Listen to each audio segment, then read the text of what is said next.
guys! Good morning! This is Mami Sara. Welcome to my mini vlog! So for today's episode, andito kami sa bayan ng Jose Panganiban sa Barangay Larap para sa Ayuda sa Kapos ang Kita program. So this is our day 1. And then, sobrang dami po ng beneficiary natin dito sa bayan ng Jose Panganiban. Ito po ay Ayuda sa Kapos ang Kita program, handog ng ating butihing congresswoman na si Nay Josie Baning Talyado. So, I'm so excited sa maghapon. Actually, 3 araw kami dito. So, ito yung unang araw. And then, sinamahan ko si Rams na mag-orient ng mga pre-screening sa second day. So, ginabi na kami. Mabuti na lang, merong kainan dito na makakainan namin ngayong gabi. And then sila is, yung DSWD, magsistay sila sa bahay ni Kapitana sa Barangay Larap. And then kami, uuwi kami kasi malapit lang naman, hindi naman siya kalayuan na masyado. So pang ilang gabi ko na ito na laging inaabot ng gabi talaga. So the second day, sobrang dami pa rin talaga ng tao nitong second day na to kasi ang mga kota namin kasi per day is nasa 300 po mahigit kasi 600 plus yung mga beneficiary. So here you go. And now medyo konti na lang. Kala namin itong hapon na ito hindi na kami aabuti ng gabi.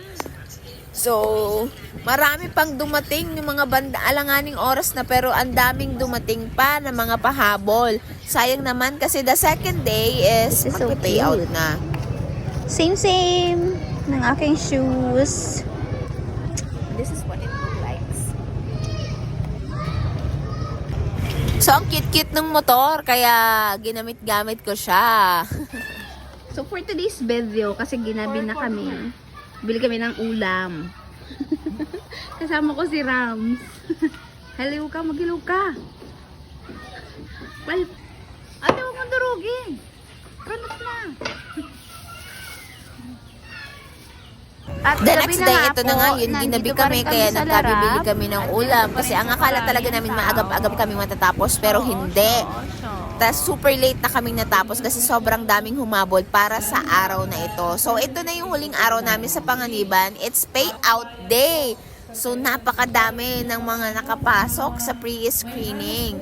So nakakatuwa kasi lahat po ng taong nandyan na nakikita ninyo is mabibayayaan sila ng tigta 3,000 piso handog ng ating congresswoman na Josie Baning Talyado. Si Ram, si Arby, si Juan. So si Kapitala Mila, nagbigay siya ng kaunting mensahe at nagpasalamat sa butihin nating congresswoman at sa ating mga coordinator dahil kung hindi dahil sa hirap nila at sa trabaho na ginawa nila, wala yaang mga benepisyaryo na yun na makakatanggap ng tigta 3,000 piso. So it all thanks to Ate Joanne, Rams, and Arby.